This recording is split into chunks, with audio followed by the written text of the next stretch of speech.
everyone, and welcome back to my channel. I kind of wanted to do today a chatty video, and the topic is, does the first book of the new year matter?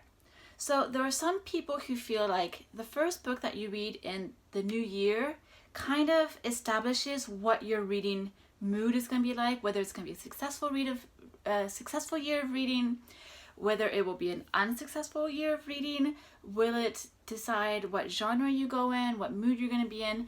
So there are people who are quite superstitious about that. And for me, I mean, I'm not a superstitious person, but I do like the idea of starting with a strong book. I do like the idea of starting strong because, yeah, I mean, that's good motivation, right? If you start with a weak book, a book you're not super excited about, A, it could send you into a slump right away, and B, it could just be put you in a mood where you're like, well, maybe the rest of my reading is going to be like this and I'll never survive and it's going to be horrible. And okay, we're getting a little dramatic maybe, but there are people who are suspicious about that, and they do seem to think that, you know, there is a correlation, there is an effect. So I kind of wanted to go back to my reading years, and I wanted to see what the first book I read that year is and how my reading year went after that. Because in 2020, I would have to say that I had a meh kind of year. I did read good books. When you actually think about the books that I read, they are good. And the question is it just the fact of the pandemic that made my mood go this way or that way, and that's why I couldn't be as emotionally attached to the books I read? Was it just poor timing of the books? Was there a factor? And I think maybe there was an external emotional factor that made me have such a mid-year, because when I look at the books, I mean, technically they're very good books, but I didn't have a new favorite. I didn't have a lot of the books. If you asked me to list all the books I read this year, I would struggle. I would struggle to tell you the names of them. And yeah, I mean, it's just, that's not as fun, you know. You want a good year where you're like, oh my goodness, I read that and I read this, and oh my gosh, you should read this. And there isn't that much that I can really do other than the nonfiction. So is that because of the first book I read? Well, what was the first book I read this past year, 2020? It was La Guerre des Jours Lointains by Akira Yoshimura. So this book has been translated into English as One Man's Justice. And that book, that author is one of my favorite authors in Japan. But I didn't react strongly to it. And the thing is that objectively, it's an excellent book. But I think I made the mistake that it's a war book. And do I actually want to start the year with a book about the war? I think it was a little bit too sad and pessimistic. So I don't think that was a good choice for the first book of the year.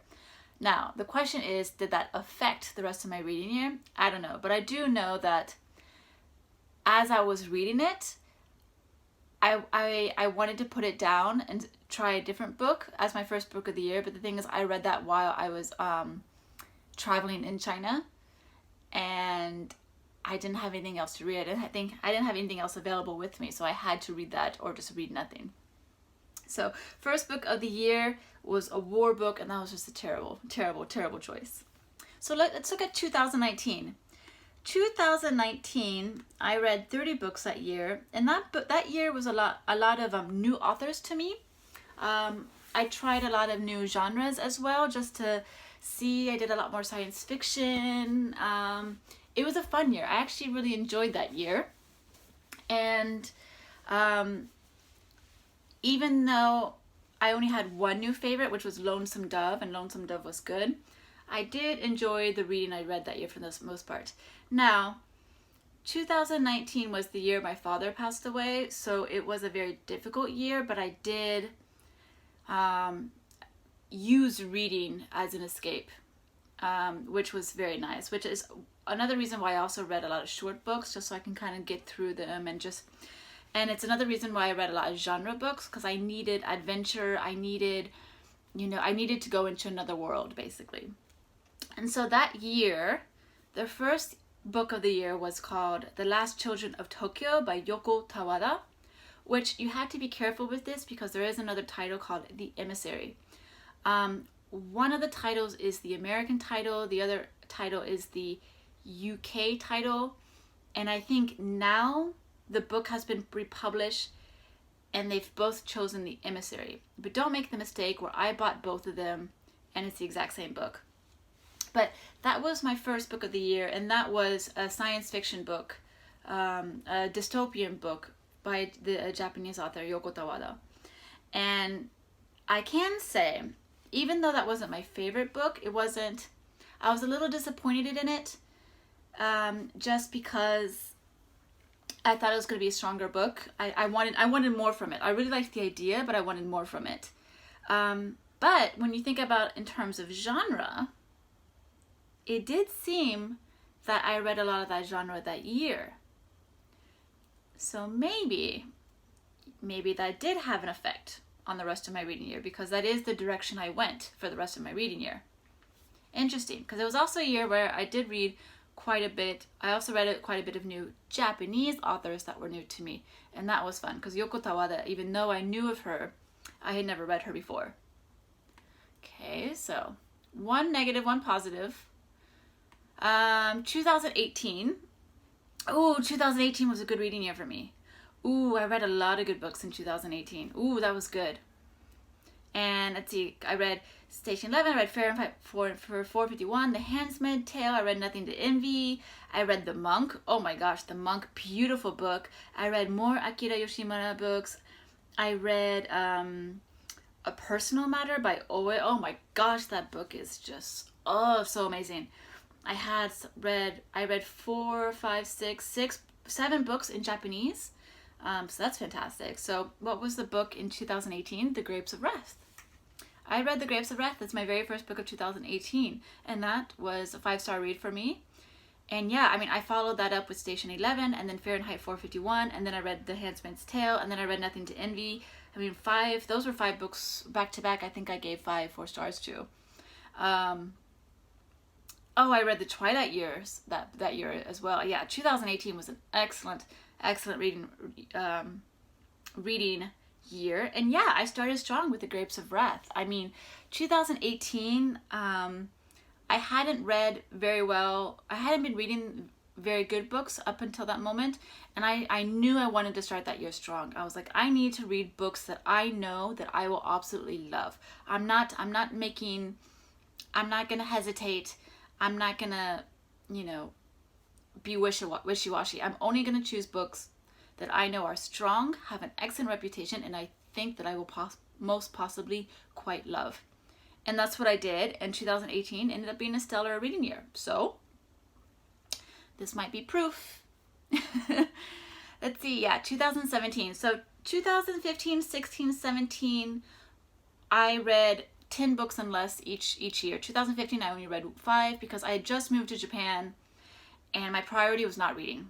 It wasn't. My priority was to meet new people, get out in Japan, explore Japan, speak the language. That was my priority. So after work, I didn't go home to, watch TV or read. No, after work, I would go out. I went to bars, I went to clubs, I did a lot of sports. The weekends was the same thing, and I was constantly trying to meet people. So I didn't really read much. So 2017, my first book of the year was The Narrow Road to the Deep North by Richard Flanagan, which was I think it was the Booker Prize winner. I did not like that book. I thought it was way too, I thought it was a book about a topic where the topic is excellent, but Richard Flanagan is obviously had never experienced wartime himself. And for him to try and write about it, I thought was him, was like a chemist trying to write about, I don't know, economics of a third world country. It's just like, it wasn't his field. He shouldn't have been writing that.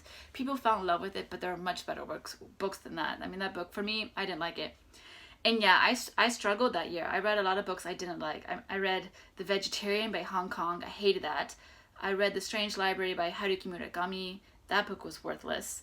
I read an Amélie Nothomb, which I don't even remember what it was about, as most of her books. I read La Nostalgie Heureuse. I don't think that was a good one. Yeah, that was just not a good year. The books, I did read 3 books in Japanese, though, at the end of the year, because I was trying to salvage the year, and those were excellent. But yeah, 2017, not a good start, and I struggled to read that year. 2016, I don't know if there's enough data. I only read 8 books that year, and the first book I read was Voyage au centre de la Terre, so Journey to the Center of the Earth by Jules Verne. And the thing is that was my first book of the year, but my first book of the year was in the summer. I read that in June or July when I was on vacation in France. So yeah, I mean, I didn't even read for half of the year before I started reading. So you can say that I did not have a strong start to the 2016, although I did really enjoy Journey to the Center of the Earth. But the rest of the year was me just trying to find books here and there, kind of picking through my TBR pile, and it was a bunch of meh. It was just kind of me exploring, trying to find what I wanted to read. But as I mentioned, reading was not exactly my priority at the time. 2015, the year I moved to Japan, I only read 6 books, and 2 of those books I read before I'd actually moved to Japan. So I only read 4 books while I was in Japan. But the first book I read that year was No Surrender by Hiro Onoda, which is a fantastic nonfiction. It's crazy.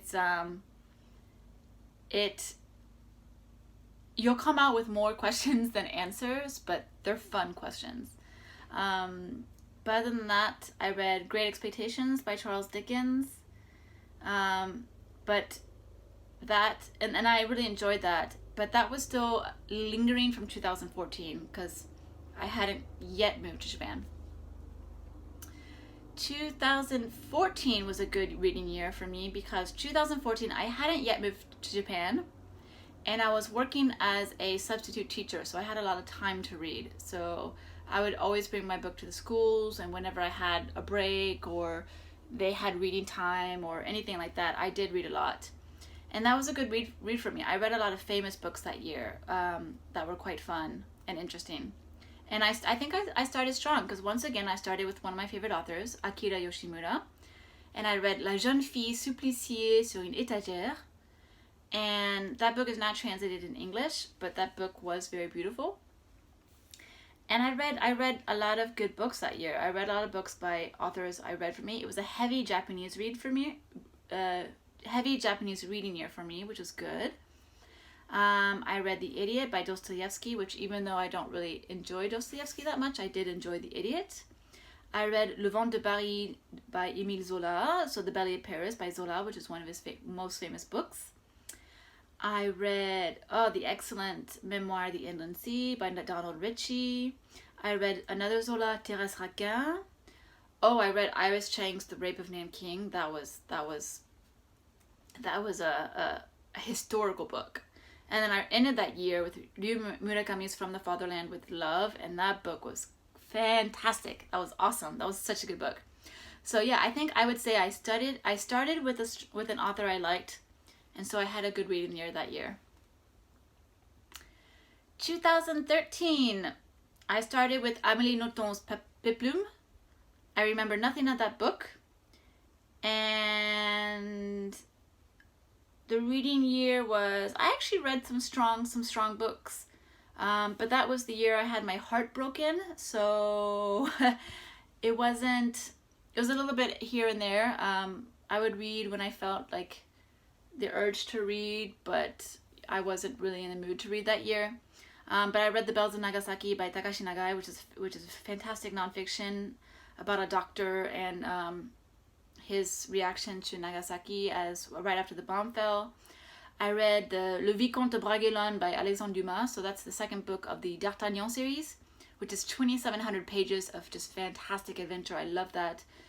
But those were the big standouts that year. So I would say I started with a not very good book, but I ended strong. So maybe, does that mean anything? I don't know. 2012, 13 books. I started with 1Q84 by Haruki Murakami. And I ended up having a strong Japanese year. I read, out of the 13 books, I read 1, 2, 3, 4, 5, 6, 7, 8 books by Japanese authors. So it was a strong Japanese author book. And then I also read La Reine Margot de Dumas and L'Amant from Duras, which I've read the whole trilogy for the Lover series by Duras. So yeah, I started with a book that was interesting, not my favorite, but I did enjoy 1Q84. So I think I ended up enjoying that read as well. So 2012 and 11, I was in grad school. So I read more on the side of classics, but I read some good books. Let's see. 2011, I started with the book An Awkward Age by Anna Starobinets. I actually read that because at that time I was reviewing books for a women's online magazine. I wasn't very good at it though, so I didn't last very long. But that was one of the books I was requested to read. But I read some good books that year. I read The Boxman by Kobo Abe, which was the first time I had read Abe since college, and that book is one of my favorites. It's fantastic. I read The Sea and Poison by Endo, strong. Shipwrecks by Yoshimura, love. I read some good books that year. The thing about grad school is that I was so busy in school that when I did read, I had to read. I had to make sure that when I read exactly the books that I wanted to read. It wasn't because I had so little time that I just had to choose a book I knew I was going to love, because it had to be a book that transported me, that I knew was going to be fantastic. So 2010, I started with Eiji Yoshikawa's Taiko, which is fantastic, amazing adventure story. I loved it. Just a beautiful book. And I read some good books that year. I read Fires on the Plain by Shohei Oka, which is one of my favorite books ever in Japanese. I read Victor Hugo's L'Homme qui rit, The Man Who Laughs, which that book is fantastic. That book, if you want to like get into Victor Hugo, it's one of his shorter books. It's like 100 pages only, and it's a perfect example of his super dark humor. But it's a punishing book, and that book is fantastic. I really recommend that one. And then let's see, 2009, I read Fires on the Plains. That was the first time I read it. 2010, I actually reread it by Shohei Oka. So that was how I started the year, and that was fantastic. Because then I read Underground by Haruki Murakami, which I love. That's the only nonfiction from him that I've read, but it was fantastic. I read the second volume of Le Comte de Monte Cristo by Dumas, which that book, obviously, fantastic. And then Alexandre Dumas, Les Trois Mousquetaires, fantastic. That's such a good book. Le Dernier Jour d'un Condamné by Victor Hugo, fantastic. Yeah, like that's also... sorry, I actually misspoke. The book previously, L'Homme qui rit by Victor Hugo, is a longer book, but it's super dark humor, and I think it's one of his best. And then Le Dernier Jour d'un Condamné is the shorter one of dark humor that I recommend as the first book. But yeah, I read some good books. So I don't know. So that brings me back to 2009. And I was wrong. Actually, 2009 is when I was in grad school, not 2010. Wait. When did I join grad school? Did I graduate in 2009 or did I join? No, I graduated in 2009. But that's weird. Oh, okay. I see what happened.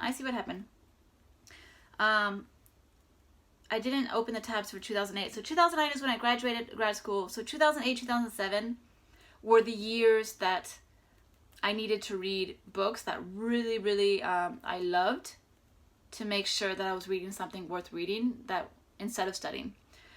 So like 2008, I read Notre Dame de Paris, fantastic. I read Don Quixote, amazing. I read The Roads to Sata, fantastic.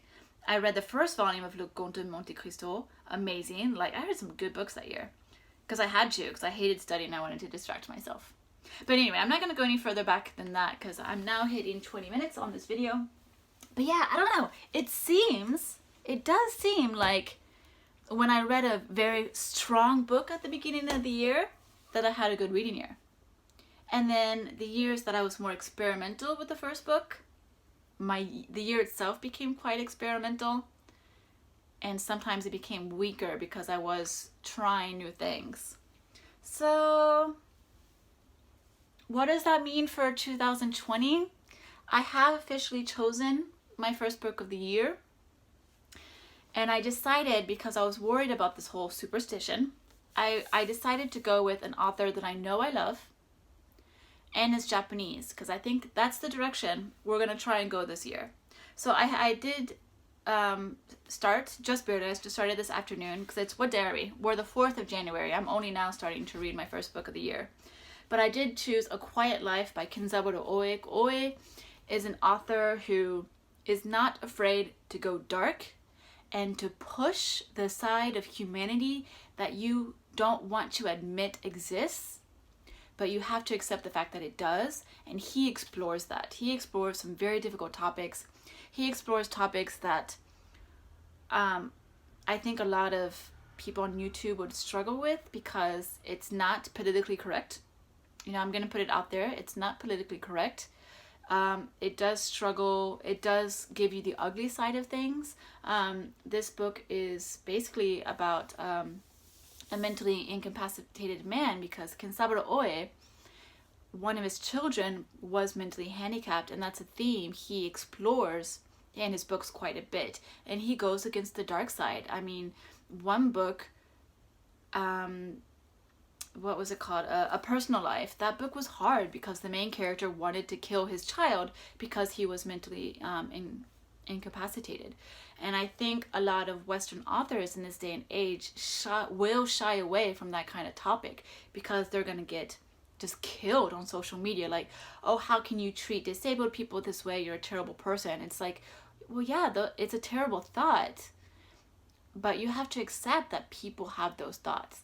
So this book is also sort of about that sort of similar topic, and so I'm really excited about this. I really want this to be a really strong Japanese reading year, both reading in Japanese but also going back to some of my favorite authors in Japan, because I have an amazing TBR pile, and I just need to go back into it because there's a reason this is my favorite literature. So yeah, this is my first read of the year, and we are going to see eventually, with all the new videos coming out, we're going to see if the superstition is true, whether the first book of the year affects the rest of your reading year. So anyway, that's my video for today. I don't know if it will have been interesting. I had fun because I got to explore my reading history, but maybe this way you got to see as well what kind of books I've read in the past, since I'm such a new booktuber, and maybe it has inspired you to, you know, create a reading journey for yourself, you know, like be thoughtful about what you choose, and, you know, see if that affects your mood and your reading and things like that. But anyway, thank you so much for watching today, and I will see you guys again in my next video. Thanks, bye.